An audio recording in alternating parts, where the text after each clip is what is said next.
Akụkọ Jenesis isi nke 20. Ebraham wee si n'ebe ahụ bilie ije n'ụzọ ala Negeb, biri n'etiti Kedesh na Shua. O wee nọ dịka ọbịa n'ime Gera. Ebraham wee kwuo okwu banyere Sera bụ nwunye ya sị, nwanne m nwaanyị ka ọ bụ. Abimelek bụ eze Gera wee zie ozi kuru Sera. Ma Chineke bịakwutere Abimelek na nrọ nke abalị sị ya, lee, gị bịa onye nwụrụ anwụ, n'ihi na nwaanyị ahụ nke ị kwuworo, n'ihi na nwaanyị ahụ bụ nwunye di lụrụ. Ma Abimelek abịabeghị nso ya. O wee sị, Onyenwe anyị, ọ bụkwa mba nke na-emezi omume ka ị ga-egbu? Ọ bụghị nwoke ahụ sịrị, nwanne m nwaanyị ka ọ bụ? Nwaanyị ahụ kwa, ọbụla ya onwe ya sịrị, nwanne m nwoke ka ọ bụ. N'izu oke nke obi m na-emeghị ihe ọjọọ nke ọbụ aka m abụọ ka m meworo nke a.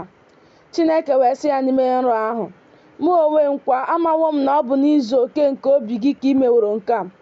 Mụ onwe m wee gbochikwa gị ka ị ghara imehie megide m. N'ihi ya ekweghị m imetụ ya aka. Ma ugbu a mee ka nwunye nwoke ahụ laghachi, n'ihi na onye amụma ka ọ bụ. Ọ ga-ekpekwa ekpere banyere gị, ị wee dị ndụ. Ma ọ bụrụ na ị meghị ka ọ laghachi, gị mata na ị ghaghị ịnwụ anwụ, gị onwe gị n'ihe niile ị nwere. Abimelek wee bilie n'isi ụtụtụ kpọọ ndị ohu ya niile, kwuo okwu ndị a niile na ntị ha. Ndị ikom ahụ wee tụọ egwu nke ukwuu. Abimelek wee kpọọ Ebraham sị ya, gịnị bụ ihe gị meworo anyị? Gịnị bụkwa ihe mmehieworo megide gị? Na imewo ka mmehie ukwu bịakwasị m, bịakwasịkwa alaeze m, omume nke na-ekwesịghị ime ka ị meworo m. Abimelek sịkwara Ebraham, gịnị ka ị hụrụ na imewe ihe a? Ebraham wee sị, n'ihi na asịrị m, n'ezie ọ dịghị egwu Chineke dị n'ebe a. Ha ga-egbukwa m n'ihi okwu banyere nwunye m.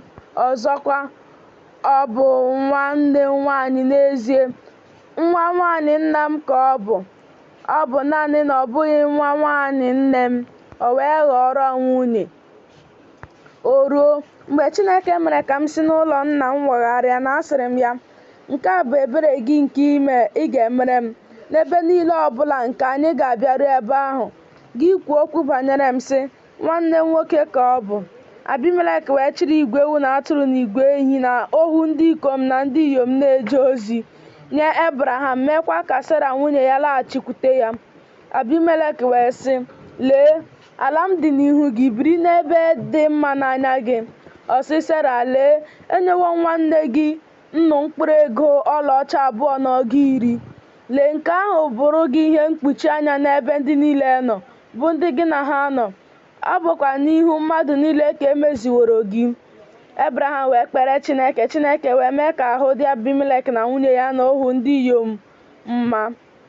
Ha wee mụọ ụmụ, n'ihi na Jehova gbochiri akpa nwa niile nke ụlọ Abimelek ike, n'ihi okwu banyere Sera bụ nwunye Ebraham.